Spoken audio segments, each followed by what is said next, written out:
Eres ingeniera ambiental, eres coaching, tienes un emprendimiento, pero no es emprendimiento, es fundación.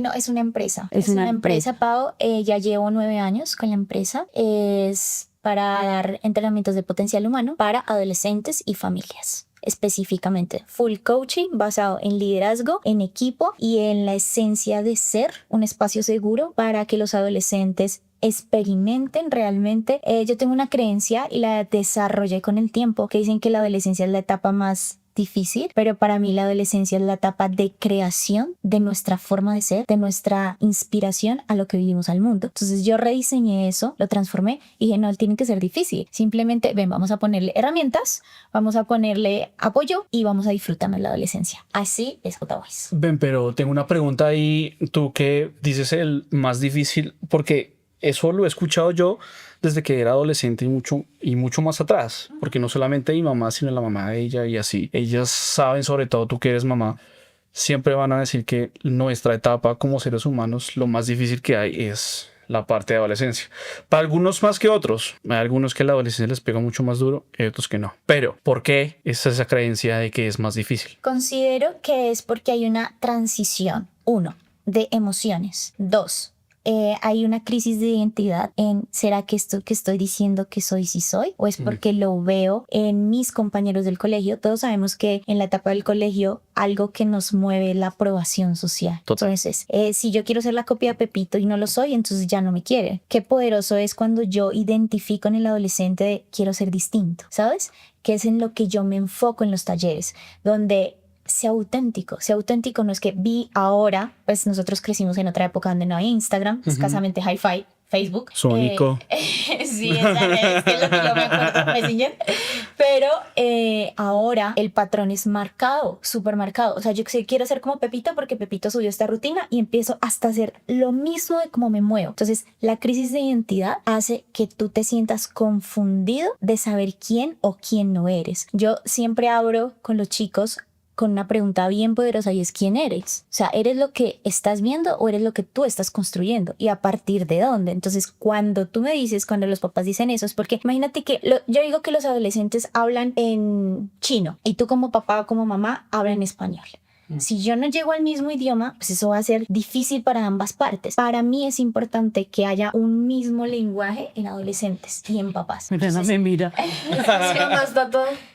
O sea, no, sí. Claro. Pero un ejemplo puede ser que, no sé, tú le preguntas a tu hijo ¿cómo estás? Tu hijo te va a decir bien y se escondió. Aquí el adulto responsable es el grande. Entonces, ok, ejemplo, Juli, para ti ¿qué es bien? Bien fue que te estuviste en el colegio tranquila, bien fue que alguien te sonrió o bien es que estás triste. Ir al profundo de la conversación, ir profundo con lo que quieres comunicar con tu adolescente es tener claridad en la comunicación y en el lenguaje. Entonces, a mi hijo me está hablando así, bajo la conversación y le pregunto a qué se refiere. O sea, sé claro y específico. Entonces, la gente dice, es que es difícil la adolescencia, pero porque es un común y es un ciclo de la sociedad que te llevó a creer eso y a entablar esa creencia súper implantada. Pero ahí lo difícil es pues sacarle esa información a ese adolescente, porque no solamente como ir a lo específico, sino hay una, ¿cómo decirlo? Una, no potestad, sino el querer hacerlo de parte de él hacia mí, porque claro, uno una como... intención. Eso, gracias. Porque claro, uno como adulto es como, listo, yo soy el que de pronto da la entrada a esa comunicación, pero si te colocan barreras y barreras y barreras y barreras y barreras, también uno cómo hace, ¿sí? Listo, les voy a botar un tip. Los niños dirán, no está Ari. El adolescente comunica en el momento exacto que lo está sintiendo. Si tú en ese momento le dices, espérate que estoy ocupado, te jodiste, perdiste, la comunicación se cortó y tu hijo ya no te va a contar nada. Es un ejercicio práctico y es, mamá, es que me está pasando esto. Atiéndelo, atiende en ese instante, porque después acuérdate que otro síndrome que tenemos en la adolescencia es hacernos las víctimas. Es que no me quieren, el mundo es difícil, es que nadie me presta atención. Es normal en la adolescencia. Y uno que otro adulto también. Ay, sí, como dicen los niños ahora, es, si te pregunto, te pido un facto. El facto de hoy es, si tu adolescente te está diciendo, ven mamá, me duele esto, atiéndelo ya. O sea, deja lo que sea que estés haciendo, que es más importante escucharlo en el instante. Ahí empieza la puerta de comunicación. Otro hack puede ser, si tú notas en la conversación padre-hijo, el padre, no todas las veces, pero yo lo he identificado, está en atención a juicio de lo que te va a compartir tu hijo. Entonces, ¿pero por qué hiciste eso, Juliana? Cállate la boquita un momento, escucha, integra la información y no ataques desde el juicio. ¿Por qué los adolescentes son pares y por qué confían tanto en sus amigos? Porque dime, o nosotros, de amistad, es muy difícil que en la amistad se juzgue. Y aquí quiero ser clara en algo y es, yo sí creo que papá es papá y Amigos, amigos. Yo sí me como esa conversación de decir, es que yo soy amigo de mi hijo. Claro, puede serlo, pero acuérdate que hay un régimen que eres el papá. Para mí sí me caso con eso y digo, sí, para eso tiene amigos, pero ¿en qué funciona la amistad? Que no te voy a juzgar, te voy a escuchar y a partir de lo que me estás diciendo te acompaña. O sea, listo, te sentiste mal por eso, muérdete la lengua, pero no lo juzgues de una. El adolescente no le gusta que lo ataque, porque si yo lo ataco, yo ya no voy a confiar en mi mamá. O sea, si le cuento que, no sé, tuve mi primer beso con alguien y me dice, no, es que no es la edad, es que no sé qué, pues ya no le voy a contar nada. Sí. No me hagas esa cara que yo nunca he dicho. Entonces sí siento que son dos cosas muy importantes: escuchar, callarte la voz del juicio y atender la conversación de acompañar a tu hijo o a la besa. Pero yo quiero saber tu historia. O sea, ¿cómo llegaste a hacer esto? Ok, como para resumirla, dejo la ingeniería, me dedico al coaching. No. ¿Qué? Antes. ¿Qué? Tú naciste. Yo nací. Yo soy de Boyacá, de Sogamoso. Sí. Vivo mi adolescencia. ¿Quieres que te cuente un poquito de mi adolescencia? ¿Con quién viviste? Ok, yo viví con mi mamá. Soy hija de papás separados a los 5 años. Con mi mamá tengo una hermana. Por parte de mi papá soy hija única. Tengo 32 años. Mis papás realmente son súper jóvenes. Y ahí empieza mi adolescencia, empieza a los 12. ¿En qué parte? Mi mami tiene a mi hermana. Entonces toda la atención ya para Dari no fue. A los 12 años. A los 12. Tuviste una hermana. Casi cumpliendo 12, 11. Y siento que ahí hay el quiebre grande en mi vida, porque yo venía, de estudiar en un colegio que era muy pequeño, personalizado, éramos 4, y paso a bachillerato a 36 ¿Hay personas. colegios de 4 personas? Sí. Pues, Personalizadas. Sí, entonces ese siento que fue para mí el primer golpe, como que te atienden, están presentes, las profes, todo, y llegas a un lugar donde eres un puestico más, donde ya no eres como el centro de atención, y encima, pues mi mamá ya no me presta toda la atención, sino obviamente por cosas de la vida, nace un bebé y toda la atención se va, y yo empiezo a tener cambios de hábitos, de rutina, de amigos, o sea, es como ¡pum! Empiezo en octavo a tener acné, ahí empiezo a decir, Dios mío, soy fea, me miraba al espejo y yo decía, no, o sea, me empañentaba de polvo, mi mamá me regañaba, yo decía, nieto, o sea, literal, o sea, porque a ti nadie te dice que es que hasta ahí empieza, ¿no? O sea, que no pasa nada, obviamente los papás dan la información que tienen en el momento y es súper válido que desde ahí empieza la educación tanto en el colegio como en la casa. Mira, el acné es algo normal tuyo que vas a experimentar en la adolescencia. Puede que te brotes, puede que no, pero explicar esas cositas hacen que uno empiece a entenderse. Pues yo no entendía. Mi mami en su desespero fue vamos a una dermatóloga, Bueno, pasa el tiempo, me pasa. Tuve bulimia. En octavo también, pues porque acné. Claro, tu cuerpo va cambiando. Yo era mega flaca, obviamente ya empiezas tú que a coger cuerpito, que el ejercicio, yo estaba en porrismo, estaba en voleibol, entonces pues obviamente el cuerpo empieza a coger masa corporal y yo digo no, tengo acné, se me sube, soy gorda.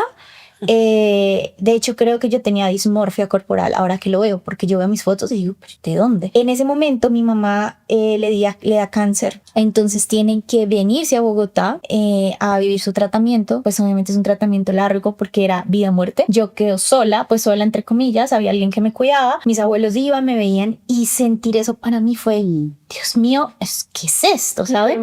Y mi hermana con mi mamá acá, pero Súper chiquita. súper bebé. Pero pues obviamente estaban atendiendo el proceso de mi mamá, que nunca lo juzgué, pero ahí empiezo a vivir bulimia. Entonces yo digo, no, pues empiezo a ver, en ese momento ya habían como Facebook, cositas así, revistas, la revista Tú, me acuerdo mucho. Entonces yo veía esos cuerpos y había una historia que ahí también hay que saber discernir en lo que uno ve y lee, donde una actriz contaba que había tenido bulimia y ella explicaba que era la bulimia. Yo no lo cogí para bien. Yo dije, pues esta es la herramienta más fácil para que yo baje de peso. Llegaba del colegio a mediodía, día, Te doy una almorzaba, idea. obvio, y Tú. a vomitar. Papá, pasa, me bajo obviamente de peso. Mi mamá me descubre porque en un momento que ella viaja a verme, ya estaba terminando ya su tratamiento, pues obviamente ya la bulimia te condiciona el cuerpo. Entonces yo comía y a los 5 minutos pues ya vomitaba. Entonces obviamente estábamos comiendo y yo dije, no, es que estoy enferma. Claro, ella dijo, bueno, un día, bien, pero después al 100. Entonces salgo de la bulimia, ya empiezo otra vez. Obviamente, bulimia, amigas, niños, lo que sea que estén viendo esto, tiene un efecto terrible en la vida. Se me cayó un diente, se me cayó el cabello, se me empezó a cuartear la piel. Te desnutre, ¿no? Según yo. Y obviamente, efecto rebote al 100%. La garganta yo ya la tenía súper quemada. Entonces fue un proceso retante, decir, bueno, ahora voy a salir, ahí ya pasa, salgo, llego a 11 y tengo una crisis de identidad en 10º y 11 porque yo decía, ay, pero ¿será que sí estoy bien vestida? Salió en ese tiempo esa moda de emos, ¿se acuerdan? Ay, Y los floggers. sí, ay no, o sea, yo ahorita digo como que onda, me hacía el peinado, pero no era porque me gustara, era porque yo veía que la gente lo estaba haciendo. Claro. Me entubaba esos pantalones, o sea, chupa, ay no, o sea, no, todo mal. O sea, en este momento digo, Dios mío, ¿por qué me vestí así? Y mi mamá me decía, pero ahí está donde uno cree que los papás lo atacan. Mi mamá me decía, hija, no te ves bien así, yo tenía un cabello largo, te ves más bonita, vestidita así, ta. Y yo ahí creía que mi mamá me ofendía. Entonces ahí le empecé a coger rabia. Yo en ese momento no tenía buena relación con mi papá. Ahora es una de las mejores relaciones que tengo. Y bueno, salgo del colegio, obviamente con todo este tipo de procesos, sin acompañamiento, porque en ese tiempo ir al psicólogo, el coaching no existía, o estabas loco, ¿sí? Entonces, y también uno se guardaba las cosas. Entonces llegaba como a llorar y ya. Y pues los papás tampoco sabían que ahí es la comunicación. Mi hija se llegó a dormir, pero ¿por qué duerme tanto tu hija? O sea, ¿por qué tu hija todos los días llega a dormir más de 4 horas para evadir compartir un plato de comida, para evadir hacer esto? Que no es mi caso, pero sé que muchos niños se cortan. Entonces llegaban a cortarse. Sobre todo en la época que era más bien como usual que entre las comunidades, como si fueran una tribu, los emo y eso, se cortaban un montón. Era como una filosofía, ¿no? Sí, hoy lo entiendo como que porque lo hacen los niños para el dolor, reducir el dolor y sentir el dolor y no necesitar llorar. Entonces, si tú ves eso en alguien es porque está evadiendo algún dolor. Yo no lo hice, pero sí tenía amigas que lo hacían y era súper normal. Era como, no, pues tienes que hacerte esto y ya no pasa nada. O sea, sientes el dolor y ya. Entonces yo me lo llegué a hacer. Mi manera, creo que de atacarme era inventarme una persona que no era. Como que yo decía, quiero comer postre, pero si mi amiga no quería comer postre, entonces no me lo comía, porque donde yo no encajara, qué miedo, ¿saben? Entonces mi terapia, que hoy lo veo y siento mi conexión en este momento con el arte, era que yo iba mucho a clases de baile y teatro. Sin saber, yo drenaba emociones ahí, sin saber. Porque era como, bueno, y me ¿Te recargaba. gustaba? Me encantaba, siempre me ha encantado. Es como, mi espacio seguro. Pero pues en ese momento yo hoy lo veo con mi terapia. Pero en ese momento yo era como, pues algo más que me gusta y ya. Entonces siento que también es muy importante hoy como adolescentes hacer alguna actividad que les genere tranquilidad y paz y que les guste lo que sea. Porque si bien es cierto no quieres ir a un psicólogo, ir a una actividad te genera manejo de emociones. Entonces, esa es mi historia, Juli. Llego a Bogotá, estudio ingeniería. Ingeniería fue una parte muy dura en mi vida. Ahí me perdí completamente. Llegué a vivir sola a Bogotá, muy chiquita, y no tenía herramientas emocionales. ¿A qué edad? A los 16 no tenía herramientas emocionales. O sea, yo no sabía qué era experimentar miedo como tal, qué era experimentar ansiedad, qué era experimentar depresión. O sea, no me conocía. O sea, si tú me decías qué sientes hoy, yo te podría decir, no, estoy súper bien, súper tranquila, pero llegaba a llorar. Ahí con el tiempo me di cuenta que no estaba haciendo lo que quería. Ya en un momento pensé que era tarde. ¿Por qué estudiaste ingeniería? Por presión social, Pau, y porque yo descansé un semestre, porque me operaron de apendicitis y yo vi que todos mis amigos ya habían escogido ingeniería, derecho, arquitectura. Unas carreras para adultos. Sí, y escoger algo serio. ¿No? Entonces yo, la verdad, por ignorancia, sí, hoy agradezco, me quedaron buenas amistades, experiencias, alcancé a trabajar en eso. Sí. Sí, ejercí en pandemia. Y aprendiste un montón, ¿no? Sí, aprendí en pandemia, siento que no, ya hoy lo veo como no perdí tiempo, pero sí fue ignorancia con decirles y papás acompañan a sus hijos cuando escojan su carrera en lo que les gusten, porque yo me metí al computador, mi mami confió mucho en mí, mis abuelos también, fue como escoge lo que te gusta, no sé qué, pero yo estaba tan ignorante y tan presión social, me meto yo, digo, ay, voy a estudiar aquí, así escogí eso. Yo siempre he pensado que una persona de 15, 16 años no tiene la madurez necesaria para escoger algo tan importante en su vida. O sea, no, para mí las personas que me dicen no, que obviamente no digo que se estén un año haciendo nada, pero sí que en ese año o 6 meses que se tomen, que hagan lo que tú dices, o sea, que hagan actividades o que tal vez como que busquen cosas que de pronto le puedan interesar para saber si se quieren interesar en ese tipo de cosas como adulto. Pero tú ves, como tú dices, en profesión social o el papá es médico, entonces él quiere que sea médico, y la mamá es abogada, entonces quiere que la hija sea abogada. Ni por el berraco se meta por el arte porque por allá no es. Entonces es difícil a esa edad.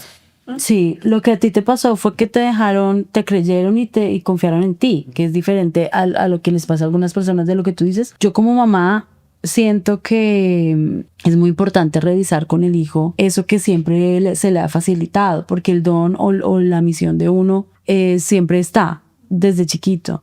Entonces es como analizar mucho tu hijo, hablar mucho con él y preguntarle en qué, si es bueno, digamos, no terminar el colegio de una, estudiar una carrera porque es afanado, pero sí es bueno muchas actividades, Claro. Y ahí sí pensar, ¿verdad? Es como lo que de pronto... Sí, y digamos, Pau, eso cómo lo manejan, bueno, lo manejo ahora en JWise, bueno, pasa eso, estudio coaching, el coaching me salva la vida, lo amo con mi vida, es mi visión de vida, es mi pasión, gracias. Pero pasaste por a un Dios. tema de alcoholismo Sí, también. sí. Duré casi 2 años, 1 año y medio, donde tomaba mucho para olvidar todo lo que vivía en la semana. Entonces, Dari tomaba, salía con sus amigos. O sea, de ser la más juiciosa Ajá. de la universidad, la que todo el mundo está orgulloso de ella, todo. Ella entra en un conflicto con ella conmigo. misma. Entonces, mi salida fue fiestas y que no lo satanizo, pero las cosas se diseñaron para saberlas usar.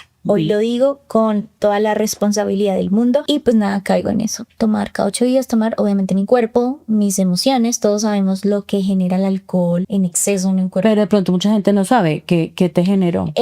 A mí me generaba los picos de depresión más altos. Entonces, yo salía viernes, sábado, hiciera festivo, domingo, Arriba. y el martes una Piso. tristeza horrible, y yo decía, es por culpa, el contexto también, los amigos que yo tenía eran igual de inconscientes que yo, estábamos quizás viviendo esos mismos procesos, pues no me apoyaba. Entonces un amigo me dice como, no, hay esto, hazlo.